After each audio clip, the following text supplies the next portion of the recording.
We are live. Darryl Daniels, bro. What's up, man? Good to see you, man. It's been a long time, man. It's been a really long time. Yeah, I don't think I've seen you in person. I've been in Bend for 7 years and then probably 3 years, almost 10 years, man. Right. Too Yeah, long. I moved to downtown Phoenix 6 years ago. So, and it was probably a couple of years before then we saw each other. Yeah, well, you're looking good, man. I mean, I was on your Facebook page that I was like, Jiminy Cricket 65 and just cut. Man, taking care of the guns, man. Dude, you got the guns, that's for sure. So I'm going to set this up real quick. So I've been, for you guys that are plugging in, I've been made kind of a commitment to get different people, different backgrounds that are super successful in what they do, entrepreneurship and so on, to just, have kind of like these open mic chats where we just get together, shoot the shit, if you will, and talk business, talk shop, and, bring you guys some value to your entrepreneurial journey. So Darryl and I actually met probably, I don't know, 14 years ago at an event that I was speaking at. Ended up doing some coaching with him and, just got to know each other, him and his wife, and just super cool people. He's been in the fitness space for like 40 years. What are you 65 now? Is that where you're at? 65, man. Headed towards 66. What month is your birthday? January. Okay, I'm February, so I'll be 57 in February. So you're just a kid, brother. You're just a kid. Yeah, I know. I love it. Like, it's so crazy because like, so many people, like you walking around with, I don't even know, like, what's your body fat right now? Like, low? Probably about 9%, 8 or 9%. 9%. I mean, walking around at 9% at 65, pushing 66 is insane. To like, you look around. I mean, dude, you're in better shape than most like 20-year-olds. Seriously. And you've been in the fitness space for 40 plus years, personal fitness trainer, all bodybuilder, all sorts of different certifications. And then didn't you so you had some recent deal that you did with like that's mostly like young guys do it. Like it's some high level bodybuilding championship that's mostly like 20-year-olds. Well, no. So the IFBB, which is like it's like in bodybuilding, it's like the highest rank you can get is being an IFBB pro.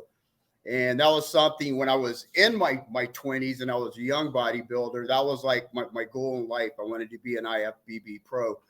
Then I made the decision in the early 90s, after I competed nationals, I was qualified to, go compete to try and become a pro. But I made the decision at that point that, hey, you know what? There's really not money here unless you're one of the top 10 guys in the world, literally. Genetically, I knew I wasn't. And I put all my efforts into building my business.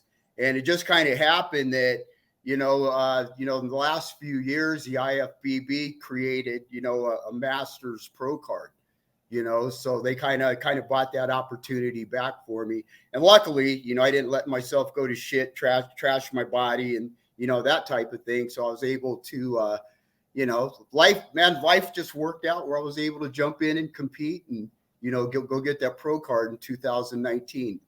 So, I was like, okay, people, I'm telling the young people, man, don't let your dreams die. I'm telling the older people, hey, if you had dreams that you had when you were young and you're still healthy and you can still do it, go for it, man. Go get them dreams.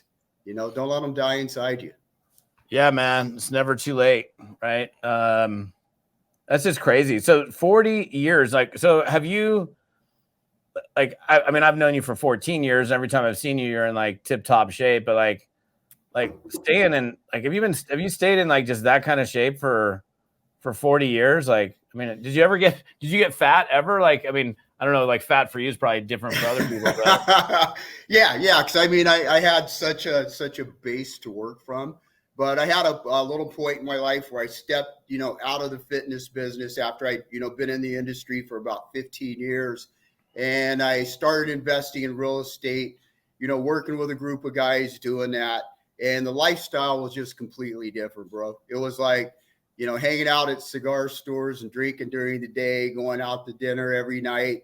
But even during that period, I still maintained, getting to the gym 3 days a week, wasn't hitting it, like I did when I was, in my bodybuilding time, but I still stayed fit. So in my mind, I got out of shape, to the point. One of my defining moments was I was sitting in my backyard one day, and big picture window on the back of my house. I was sitting by the pool. I had a bottle of Patron sitting on the counter. I was smoking a cigar, and I look like crap, bro, in my opinion. And I just caught this image of myself in my mirror, and I was just like, man, what have you done to yourself, bro? What have you become? Now, keep in mind, for the average person, I was still fit, but to myself, I knew what I was doing to myself. I wasn't being true to myself. And at that moment, I was like, I got to do something, and I had, a bunch of gym equipment in storage because, Heather and I owned a brick and mortar for a lot of years. And literally that day, I went and rented a trailer, loaded the trailer up, took half of my garage, converted it to a man cave. And just the way my mindset works, I was like, bro, you gotta get through this with like punishment, grit, hard work. You got to get back to being Darryl Daniels. And I started getting up at 3:00 every morning, just going out in the garage, pounding. And I was like, man, I'm going to get it back. And that was actually a very interesting thing happened. A guy that I'd been doing a bunch of real estate deals in New Mexico with called me, and he had just joined a network marketing company. And he's like, bro, you got to check out this product, blah, blah, blah. So I mentioned it to Heather, and someone that she had competed with, like in the mid 2000s, had just announced that they were in the company. And she's like, oh, hey, Jenny's in that company. Let's check it out. So that kind of moved us into, getting into network marketing for a few years. It supported my fitness business. And man, I just got back to just being true to myself, man. It's like, all I'm doing now is staying true to myself. And I like to kind of joke around and tell people, it's like, well, vanity has gotten me to where I am now, because I've always cared, about how I look and how I felt. And being in the fitness business, I've always wanted to be a man that leads the ship by example. I'm never going to tell a client to do something that I haven't done or that I'm not doing. It's like, why would people follow me if I'm not successful at what I'm doing? So that kind of drives me, man. It has me where I am now at 65. I mean, I just look at it and I'm like, shit, how's 65 happen? I'm still the same dude. I'm just 65. Yeah. And according to my wife, I'm 13. So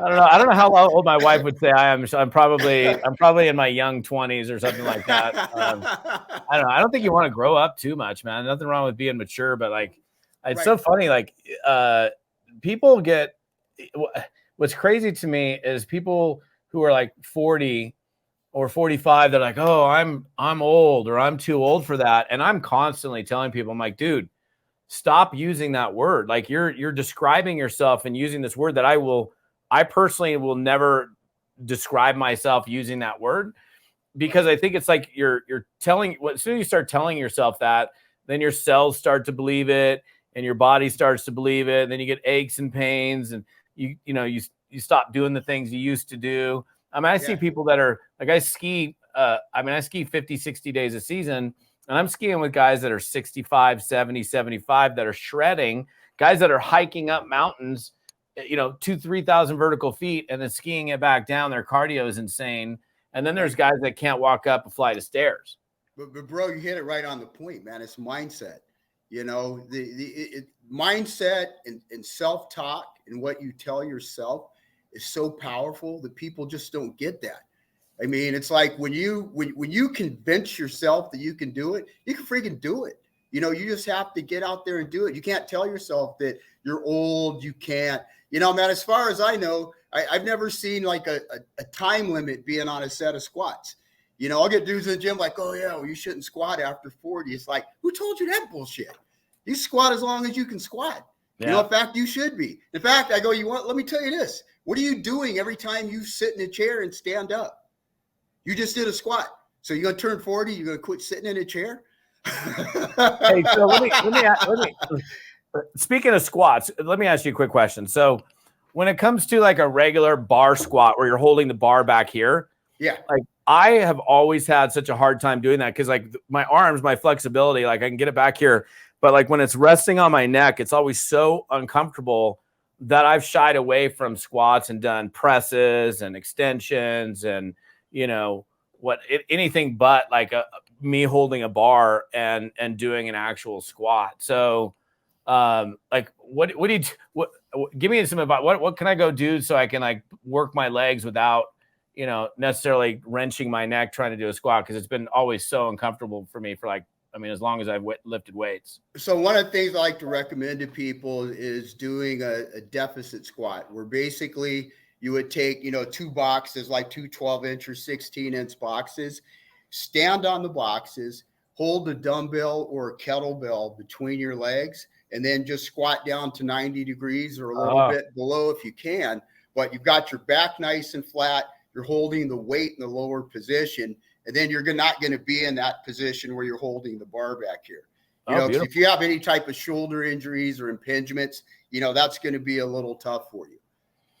So we just go to a variation of it. Nice. I would have not even thought of that. So now I can start squatting again. It's funny.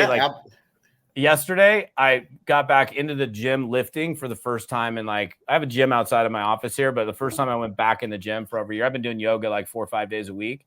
Right. But like, felt so good to be back in the gym. And my 19-year-old kid is all fired up about working out. And, he started climbing. Like he never worked out at all, man. He's like this lanky, skinny kid, no definition whatsoever. I mean, trying to get him to do 10 push-ups, it was like stupid. And then he started rock climbing, and then he come home and he's all like, "Dad, check it out." He's flexing. And I'm like, dude, you got definition. He's like, I mean, he's walking around with his shirt off and like, showing me his muscles. It's so funny. Right. And I just love it, man. Cause like, I mean, think about it, how much testosterone you got when you're like 19 years of age. And if you do the work, man, you have an abundance. You have an abundance. I get like, these kids, these young dudes, early 20s, late teens, they start asking about performance enhancing drugs. I take this, I do this. It's like, bro, listen, you got all the drug you need in your system. You just need to eat and work your ass off. You don't need to take anything else, man. You just need to eat plenty of food and train hard, and you'll be good. Yeah. So let's talk about food for a second, because it's so interesting to see like the last 30 years, how, what a healthy diet was. I remember like, I don't know, 30 years ago, 20 years ago plus, like everybody got into the low fat craze, right. And it's low fat. So it's not going to make you fat. But it's just loaded with sugar. And then I think the last 10 years, like keto has definitely become way more popular. I mean, I remember when Atkins was around pre keto, which I suppose you're getting into ketosis, on an Atkins diet. But, like I worked out with this guy, Lee Ramos, for a long time. It was the first time I hired a personal fitness trainer. I remember handing him $700 and going, and this guy at the time was like 55, 10% body fat, looked great. Right. I'm like, okay, I'm going to train with this guy. And I handed him the money, and I was like, I had nerves in my stomach, because I'm like, oh shoot, now I'm going to have to now I can't eat pizza, man. I'm like, I got to perform. Yeah. Like I got to he's like, why did you gain weight this week? Like, oh, I ate 2 burritos yesterday and a pizza or something. But I didn't actually. I was pretty tight, but like the bodybuilding diet that has existed for so long, like, 6 egg whites, half a cup of oatmeal, eat 6 times a day, chicken, vegetables, salmon, vegetables, whatever. I think it's got to be so confusing for people right now to lose weight, because you're getting keto and you're getting vegan and you're getting this and you're getting all these different things. If somebody wants to reduce body fat and feel good and have energy, like, is there like an ideal diet for people or what? So here's the deal. Everyone is a unique individual. We all have a different genetic makeup. We all have a different history, different lifestyle. There's so many things that can affect it. The main thing I tell people is, hey, you don't want to start excluding food groups. I mean, except for like sugar and, that type of stuff. But what we want to do is you want to get a balanced diet. And when I say balanced diet, it's mean you're eating, a good protein source, good carbohydrate source. You're eating, rice and potatoes and oatmeal and, good sources of carbs, and not white bread and sugars and pastries and that type of thing. I start every single client at a basis of 40, 30, 30. So I start them with 40% carbs, 30% protein, 30% fats. And then from that point, we start adjusting. And I do something kind of unique in my program. And I tell everybody, look, the hardest time of your program is going to be your first 3 weeks with me. Because what I do is I set up your meal plan based on numbers, because a big part of it is energy in, energy out. If you have a surplus, you're going to gain weight, could be fat. And if you have a deficit, you're going to lose weight. And hopefully that's going to be fat. So I start at that 40, 30, 30 basis, leave them on the same meal plan for 3 weeks.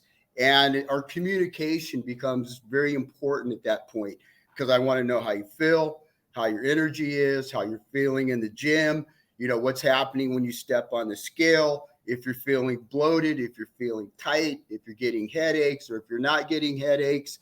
So by the end of 3 weeks of eating this format, we're going to know if this is close to what your body needs or not. There's a certain way that you need to nourish your body, and that's really not going to change unless you have some medical issues or some other things that change in your life. So sometimes people will end up maybe switching that up to where we're at 40% protein, 30% carbs, 30% fats. But we find where that guideline is with your macros. Once I have that determined, then we can start adding variety into your plan. And here's what I always tell people. It's like, this isn't a gourmet meal plan. This is the way your body needs to be fueled to produce the results that we want to produce, which is maintaining or gaining muscle, losing fat, and feeling very good energy-wise, also feeling good mentally, being sharp, not being lethargic and, having brain fog and that type of thing. So, it's really not that far off for everybody. There's just too many options. And here's the way I look at everything. And again, I have a unique way of looking at things, Todd, because I go back to the 1980s when I started. And I really haven't varied how I've eaten for 40 years. So I'm looking at all these diets come, all these diets go. What is sustainable?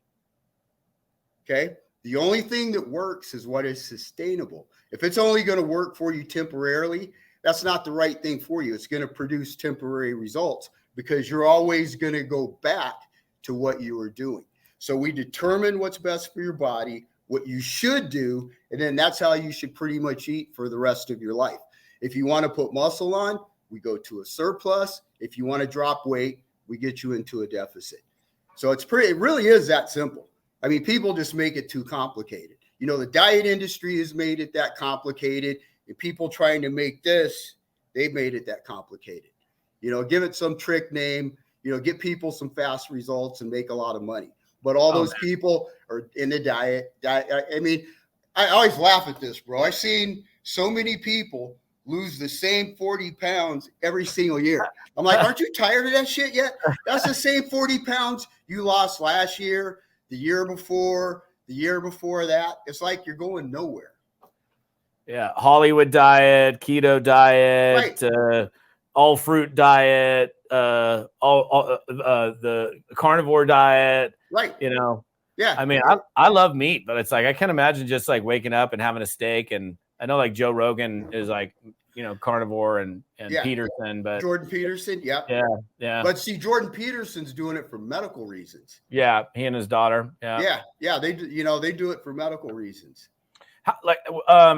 When it comes to eating, like this, my recollection for years is like if you're like even if you're not a bodybuilder, but if you're like I'm looking to get in shape, it's like 6 small meals a day. Is that still a thing, or is it 3 meals a day? And then the other thing that's become super popular is a whole intermittent fasting.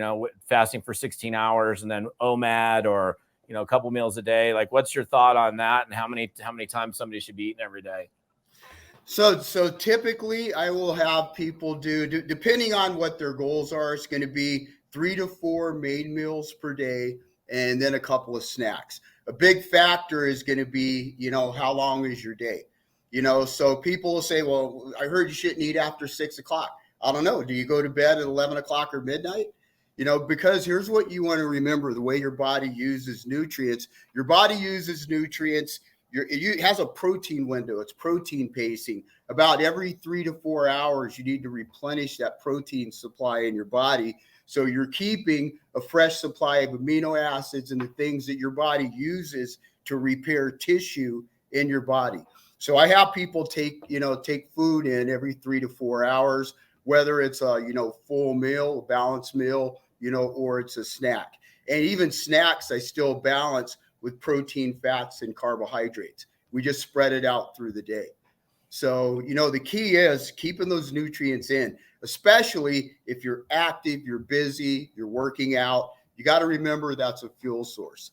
Now, when you're looking at intermittent fasting, so intermittent fasting does work because basically what you do is you take your body through a cell cleansing process. I've met people that, they do it. They're like, hey, you know what? I have a 8-hour eating window. I don't eat outside of that window. And it works for them. But I always ask them the same thing. How long have you done it? And do you think it's, something that you're going to be able to do for the rest of your life? So intermittent fasting does work. It does have a purpose out there. But again, I always look for what a person can do for the rest of their life, because then it becomes sustainable. And then if you're like, hey, you know what? I want to do a cellular cleanse. Okay, yeah, let's do a fasting period. But typically what I'll do with people when I do that is like a 24, 48-hour fast, where they keep their calories below a 600 calorie window, so their body can actually get into that cellular cleansing process. What's that called? Autophagy or something like that? Yeah. So, and the only way is there any other way to get into that other than fasting and allowing, you're not putting any kind of food into your body, and that finally gives your body cells the ability to repair and rejuvenate? That is the most efficient way to do it. Yeah. Wow, it's just interesting, man. Like, okay, I could probably eat keto, and I have eaten keto, but right. I like carbs, man. Right. And maybe not like I don't need to eat a loaf of bread or anything, but it's like I'll like eat like Dave's, Dave's healthy killer bread. Yep, yeah, absolutely. Just so I can have a bread fix. I actually bought some keto bread the other day. It's not too bad, believe it or not. I was like, I toasted it up, made a turkey sandwich out of it. But yeah, I mean, sustainability, because like yo up and down, like, you're talking about these people, same 40 pounds over and over again on umpteen different diets. Yeah. So you remember, your body is using carbohydrates as a source of energy, so it's breaking down those carbohydrates. Those carbohydrates are becoming glucose. That glucose stores in your muscle tissue to be utilized for energy.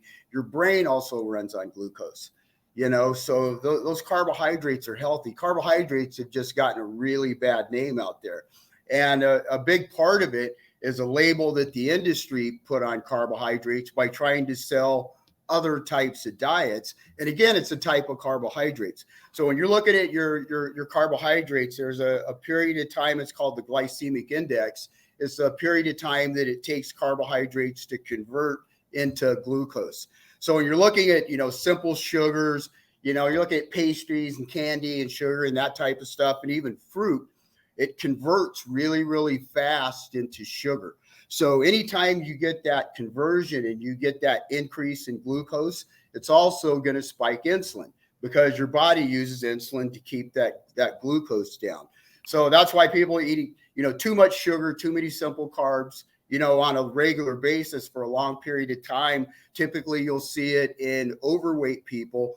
They get insulin sensitive. They get sensitive to carbohydrates because their body is using so much insulin all the time that pretty soon the pancreas is just like, I'm tired of this stuff. So those are the people that you start seeing become pre-diabetic.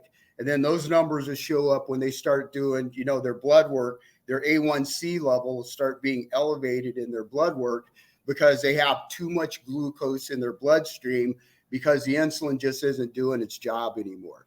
So again, is it possible? Because obviously, I mean, like if you walk into, any pharmacy or whatever, like you see, like the number one thing you see, like if you go up to the counter, that's like front of the counter is stuff around diabetes, which obviously for the most part is type 2 diabetes. Right. Is it possible for somebody to, like, if their A1C was elevated and they were pre-diabetic or even diabetic, to actually reduce, or to like, rid themselves of diabetes? Or once you have diabetes, so here's the way I look at it. Type 2 diabetes, you create, but it's also preventable, and you can also reverse it. Type 1 diabetes is where your pancreas just doesn't work anymore. If you're a type 1 diabetic, you're just a type 1 diabetic. You're not going to change that. But if you're a type 2 before you get too out of control, you can actually reverse that.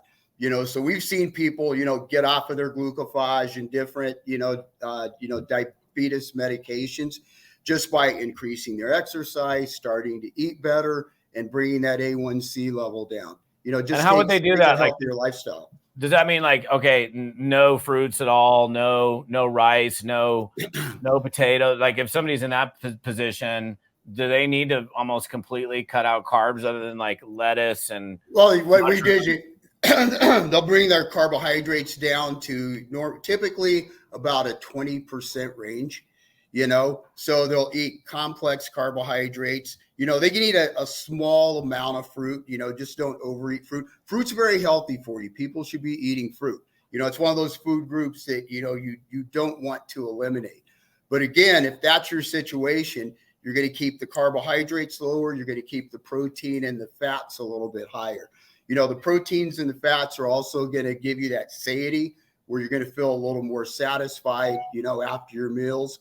But you still need that little bit of carbohydrate in your system, because remember, your brain's going to run on that glucose. And when you're exercising, your body actually goes through a cycle. You can look at, it's called the Krebs cycle, to where your body is starting. It's kind of like a little spark plug to get your body into that fat burning zone. So that's why I don't have people do fasted cardio. I'll have them have a little bit of carbohydrate, unless they're a competitor, which is a whole different world. But typically I'll get people like, oh, I'm doing fasted cardio. I'm like, you need to stop, because what you're doing is you're just burning muscle. You're getting lighter because you're losing muscle. That fasted cardio isn't working for you. So you need that little bit of carbohydrate to give you that spark to get through the Krebs cycle, to get you into the fat burning cycle. So it's almost like that little bit of carbohydrate is like that little fast walk and that little jog before you run, and that fat's that run. So ideally, that'll take about 20 to 30 minutes of exercise, and then your body starts increasing the amount of fat that it's actually using as a power source. So look at it this way. It's carbohydrates. It's a fuel that burns at 4 calories per gram. Fat burns at 9 calories per gram, but you've got to get your body to that fat burning state. So you have to follow the proper pathways to do that, or it doesn't happen. Or think about this, Todd. Nobody be walking around overweight. Everybody be ripped if it was really as simple as just doing fasted cardio, just simple as doing fasted cardio or cutting the carbohydrates out. If all these little tricks and little methods worked, there wouldn't be as many overweight people. Problem is, they don't work. The diets don't work. That's why so many people are overweight now. The bottom line is you have to be balanced. You have to be methodical. You have to be individualized. You have to know what works for your body. And here's the big one, brother. You got to be consistent. It doesn't happen overnight. You got to be consistent. You got to do it day after day, month after month, year after year. My programs now, like one-on-one programs. I don't take one-on-one clients anymore. My schedule's packed. I'm kind of moving into my retirement phase, and that's kind of part of it. But with online clients, I don't take any client for less than a year. You come into my program, you're in the program for a minimum of a year, because I know we're going to spend 3 or 4 months just changing those screwed up habits that you've had for the last 15 years. That doesn't happen overnight. So we got to change those habits, create the consistency. Now we're 6-7 months down the road. Now you're really only working into your program for 3 or 4 months before that year is up. but now you're getting somewhere. Because think about this. So, if you want your physique to be like my physique when you're 65 years old, you have to adopt my operating system. So basically you have to create this. I always tell people, it's like, if you have somebody you want to look like, somebody you follow, that's your dream body, that's your goal body. You literally have to become that person's habits. When you become that person's habits, then you're going to start getting that person's results. But as you know, changing habits is it's not an easy thing, because you always got your old habits trying to creep back in. Oh, I know, bro. I mean, it's so funny. Like, I know, like, I'll just be super blunt. Like, I know that for me, like, alcohol is a trigger. Right. Like, I can be, get up in the morning, hit the gym, have some egg whites and spinach and maybe some goat cheese, whatever, feeling good, a cup of coffee, lunch. I have, chicken breast and a salad or something. And then at night, like 5:30, I'm pouring myself a martini. And then all of a sudden it's like, oh, pepperoni pizza. And I can eat the whole fucking pizza, man. I mean, it's so stupid. And then I feel like hell. Like, I get done with it. I'm just like, I'm literally on the couch, like hugging a pillow. And I'm like, why did I do that? And then, so I'm just bringing that up, and I'm just being really raw with people, because like, if you got to know what your weak point is. And the other thing, and it drives my wife nuts. I mean, like, I'll wake up at like midnight or 1 o'clock in the morning to pee, and I find myself in the kitchen, and I'm like, eat a piece of cheese or something. And I don't go in there and like microwaving stuff and making a full meal, but I'm like, why? And it's like, I don't even think I'm sleepwalking. I think I'm conscious of it, but it's been a hard habit for me to break, man. You just said the magic word. It's a habit. You do it out of habit. You don't even think about it. Yeah. And even while I'm doing it, I'm opening up the refrigerator. I'm like, why am I even doing this? But it's crazy. It's like, it's like I'll wake up, and I'm hungry. Like, even like this morning, for example, I woke up, I don't know, 5:30, and I woke up and I was like hungry this morning, which isn't the case every morning, but I was hungry. I didn't eat anything. I went straight to yoga and came back. And then, about an hour and a half after yoga, I had a healthy, breakfast. And, now I'm not, starving again, but, yeah, dude, like, breaking those habits is not easy. It's huge. It's huge. It's absolutely huge. And when you think about your life as a whole, Todd, when you create rituals around those habits, and those things become ingrained in your brain, and you get that dopamine fix from them. It makes you feel good, so you'll do the habit that leads you to the ritual that gets you the dopamine. You feel good, even though you just did some stuff to destroy your program. So what you have to do is take the time consciously to change the habits. You also have to know what those triggers are. And then you have to have some kind of you have to have some kind of action against that trigger when it happens. So you do something else. And a lot of my clients, I train majority women. So, a lot of times we're dealing with, emotional issues, and guys have them too. Let me just throw a disclaimer out there. Some of the guys I train and talk about emotional. Oh man, come on. But what happens is, when that self-talk, man, controls so much of what we do. Now we're always questioning and answering questions constantly, 24 hours a day. I mean, you pull up to a light. Do I stop or do I go? Just ask yourself a question. Food. Do I eat it or do I not? You feel hunger. Okay, now you need to recognize that hunger. Okay, am I hungry, or is this an emotional trigger that wants me to eat something to feed something that's going on with emotions, stress, or whatever in my life? And this is male or female. And some people do it with alcohol to be like, oh, I need a drink. Some people will be like, hey, I need a chocolate donut. So the idea is when you have that trigger, that you stop and you think about it. This has to be conscious. That's why I say when I work with someone, the first 3 or 4 months, that's the stuff that we're working on, because you don't even realize that it's happening because it's subconscious. It's part of your psyche. It's just something that you do. So you're like, oh, wait, I recognize that. What's the reason I feel this certain way that's going to make me go do this certain thing? Okay, I'm going to do this instead. And a lot of times it just comes right down to the self-talk. You know, how often do people tell themselves, you failed at that, you're a loser, you always fail, every time you do this, you fail, forget it, man. You know what?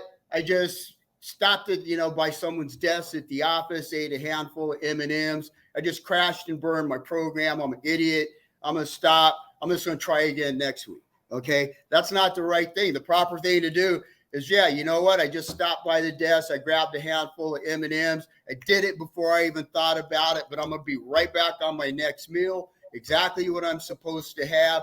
And by the end of the day, I'm 100% back on my program. And I'm not an idiot. I'm doing this because I'm learning a new process. I'm getting better. I'm on my way to new results. I'm going to get that body that I always wanted. So again, it's all back to what you're telling yourself when those triggers happen and what you do about that self. So, if it's a drink, you may say, hey, you know what? Instead of having that drink, you know what? I'm going to grab a rice cake with some peanut butter on it. I just need to have that action of doing something. I need to get that satiety from something, So again, it's catching that trigger and making a new decision. Catch that trigger and make a new decision. Once you start doing that, all of a sudden your habits are going to start changing. You're not even going to have the trigger at some certain point. Or if you do, you're going to do something, something else about it right off the bat.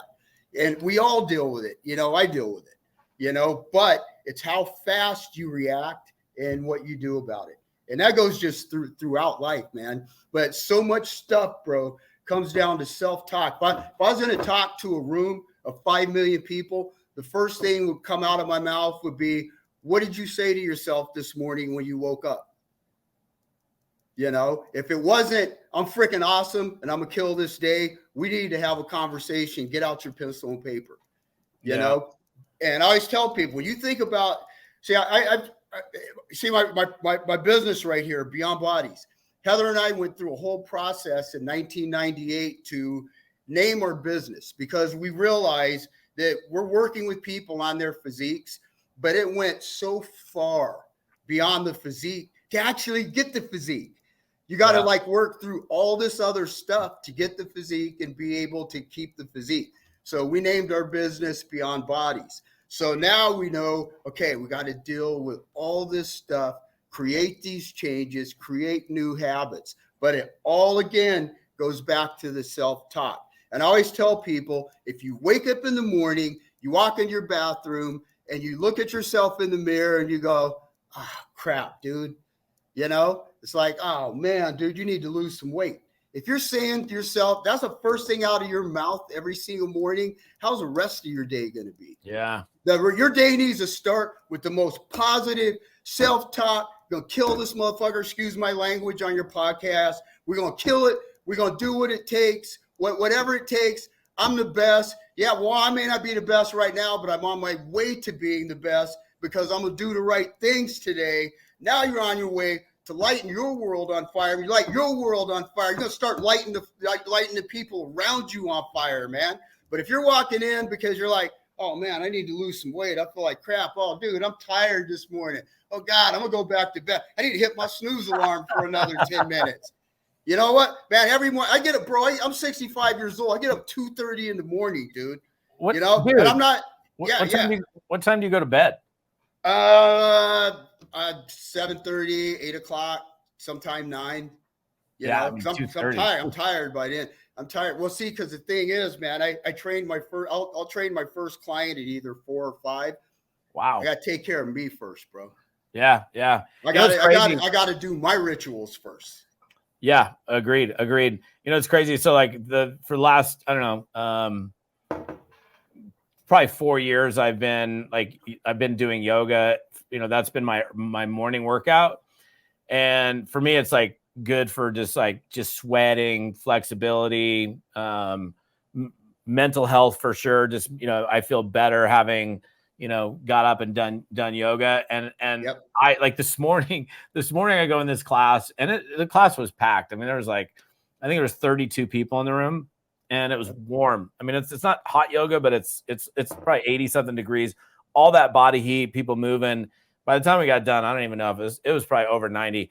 Everybody was just, I mean, I couldn't have gotten sweatier. Like every single fiber in the clothing that I had was wet. And there were so many times where I was like, man, like I'm like literally in a position and my arm is like shaking and I'm quivering and I want to lay down. And my brain is saying, just lay down, get into child's pose. But then I'm like, then I get like I was in triangle, or I was in I think I was in triangle pose. And I was like, wait, I see all these other people and I want to lay down, but nobody else is laying down. I'm not going to lay down. And the crazy thing is, if I did that same freaking class out here, like on live stream, I would have been laying down. Right. Like so I know for me, like I got to be like in some kind of like that group pressure, which is like, even like I run this A-team deal, which about that I've done for years. And one of the reasons that thing works is because it's 100 to 300 people that are all committing for 90 days to work on their habits, and that group pressure of, stepping up to perform makes most people perform more. I know it does me. That accountability. Yeah. It's accountability, which converts into expectation. The other part of it is discipline, man. My new saying, man, is just like, I just want to go print this on every shirt I got. Discipline equals, I'm sitting here pulling the blank here. Discipline equals confidence. So when you've been disciplined in something and you've been disciplined, you get the result. That creates confidence. And then when you're moving through life with confidence, it changes everything. And so you go into that class, you're going, well, you know what? I know all these people are going to do it. I'm not going to be the guy that quits. All of a sudden you have that confidence because you know that you made it last time. Yeah. But it took discipline for you not to say, you know what? I'm going to lay down. I'm going to be like, hey, I think I'm having a heart attack over here. You know what I mean? I literally did a video like before we like, I had a request in one of my coaching groups about developing confidence. And I'm like, dude, the correlation between competence, like skill level, like the more skilled you are, the more comfortable you are with what you're doing, your confidence is going to rise, So yeah, absolutely. It's like if I walked into yoga the very first time and I'd never done yoga, I would have zero confidence. I don't know what any of these positions are, or breathing, or any of this stuff. Right. But you do it repetitively over and over again. You develop the skill set, the knowledge, the know-how, and all of a sudden you feel better about it. Tony Robbins say repetition is the mother of skill. Yeah. And that's absolutely right. But that repetition, you're also having discipline. With that discipline, you're creating confidence. And the biggest thing that you're creating out of those is freedom. So when you have discipline, you have confidence. Now you've just created freedom for yourself. I feel like, well, what do you mean by that, coach? I'm like, okay, in my coaching program, in my meal program, it's an 80-20 plan, meaning 80% of the time you're staying right with your meal plan. The other 20%, you have the freedom to use macros. So that means you can go out and eat some of the other things that you want to eat. But you get that because you did your discipline part over here. Discipline is not a bad thing. Discipline is a good thing. People think of discipline, they think about getting their butt beat. You know what I mean? No, discipline is a good thing. Disciples, you ever hear of the disciples? Yeah. You know what I'm saying? Yeah. So discipline is a good thing. And discipline creates good things, because when you're disciplined, then you get the fruit, man. You get the fruit. So I tell people, you stick to that meal plan 80% of the times. You want date night. You want to go out with your friends on the weekend. You decide, man, I would just really like to have some pancakes for breakfast. You can do it without the destroyer. You know what the destroyer is? What's that? Guilt. Oh, yeah. Yeah. It's guilt, because as soon as you go out and do something that wasn't on your plan, if you don't have the right mindset, what that's going to do is going to create guilt. And then once you create guilt, the next thing that's going to happen is shame, because you're like, oh man, I'm guilty. And then the people that you're feeling guilty around, you'd be kind of shamed for them to find out what you did. Or, people get like that with their coaches. They'll be guilty with their coach, and they'll feel ashamed to go to the coach and say, hey, they had pizza the other night. I want my people to come to me like, hey, coach, you know what? I crushed my meal plan Monday through Friday. I went out, I had some pizza, and it was freaking delicious. I went to the gym on Sunday morning. I had them extra calories in there. I had that refeed. I crushed it, coach. I crushed it. I mean, and that's what we want. It creates a positive mindset. So you got to stay away from all that stuff that leads you into that negativity. But the only way you do that is being disciplined. So, I mean, you want to know what lack of discipline does? Look at the world we have around us right now. Oof. It's lack of discipline. People don't want discipline. They just want to do whatever they want. It doesn't work. It doesn't work. We got to have some discipline, especially when it comes down to our body. And I truly believe that your body controls everything. Again, because what I said about waking up in the morning and looking at yourself. Even if you're not where you want to be, you get up in the morning and you're like, man, you know what? I'm not where I want to be, but I'm not where I was, and I'm on my way to get there. Let's do it. Let's go get it. Let's do it. You know what I'm saying? Absolutely, brother. Hey, let me ask you a question as we get ready to wrap this thing up. So like right now, are you like, I think you're coaching primarily women that want to be in like competition shape, regardless of whether they're competing or not. Isn't that kind of like your focus? But like, what if somebody like myself or somebody in their 40s or 50s, like, dude, like I want to like follow this guy and learn. Do you coach other people? Or are you absolutely. And Todd, I'm really, really blessed. I mean, Heather and I have always kind of been loners out with our fitness business. And I've got a guy that I've mentored for the last 10 years that we actually just bought him as a coach that's working with us, and he's working with a lot of my guys. And literally asking this guy a question, he'll give you an answer. You'll think I answered the question. Like I said, I've mentored him for 10 years. I've still got guys that, that I work with, absolutely, man. We're not going to turn anybody with the right mindset away. Okay. Now, if you're coming to me, if somebody comes to me and they're a person that I need to convince they need to do something to change their life, that's not my person. If I get somebody that comes to me, I don't care if they never walked in a gym in their life and they're like, I'm committed to do whatever it takes to change my life. And I know I need to start with my health. That's my person right there. That's my person. But just like I said, when you look at my marketing and my branding right now, it's all for the competition look. It's all for that female program. And that's just because it's a marketing decision to like stay out of the red ocean with like all the other coaches trying to, get every single person that they can, so we're marketing to this one person. And then I truly believe that it happens organically and God brings me the people that I need to work with, so there's a lot of guys in the house. And another thing you'll find with my clients, bro, they stay with me for years. I mean, I literally have clients that have been with me for a couple of decades, and these people, they're clients that are probably better trainers than the majority of trainers out there, but they stay for the accountability and they're like, man, you know what? You're 65 years old. You're still doing this. I want to get to where you're at. I want to keep following you. I'm just going to keep doing what you're doing, and you're here when I need you. I have a very high level of accountability and communication with my clients. I went back to what I hear people complain about, with other trainers and, other online training programs. The biggest thing is they can't ever get a hold of anybody. You got these trainers out there, they're training 3,000 people online. How do you service anybody? You can't. 3,000. Yeah. You can't, so, people get a hold of us. We communicate, we got that accountability. And again, man, we lead the ship by example. We lead the ship by example. And I think that is so important, man.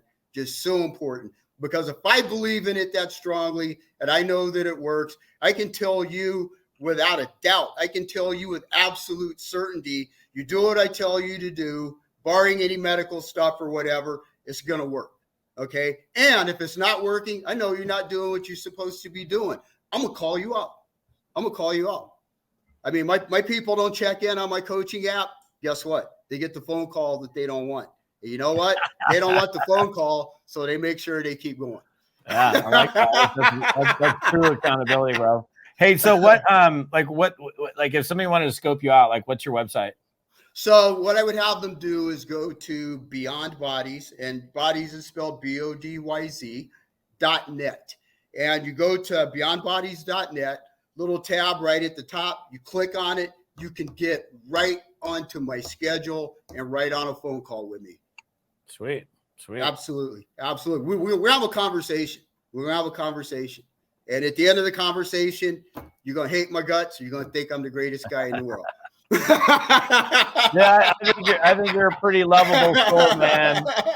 I remember the first time I met you, and we hit it off at that event and Scottsdale, and yeah. So I mean, you guys that are plugging in, I know a lot of people are watching this live, and probably a lot of people will catch this on the podcast and the replay. But yeah, if you're in a stage in your life where you like want to get your ass kicked a little bit, and you're ready to get in better shape and be healthier, there's no better dude than Darryl. So feel free to reach out to him, brother, man. I appreciate you. So super cool to be reconnecting, and congratulations on all of your success. Say hello to Heather for me, and let's connect again soon, man. And this was awesome. And man, you know what? When I heard from you the other day, dude, I literally got a big smile on my face. And it's fine. And then Heather reminded me, she goes, remember, I was talking about Todd last week. So it's just like, kind of how that universe thing works, man. It was, yeah, man. It was awesome. All right, brother. Well, cool, I appreciate you. Yeah, likewise. All right, guys. So that's a wrap, and we'll see you next time. All right. You got it, brother. Bye. Bye.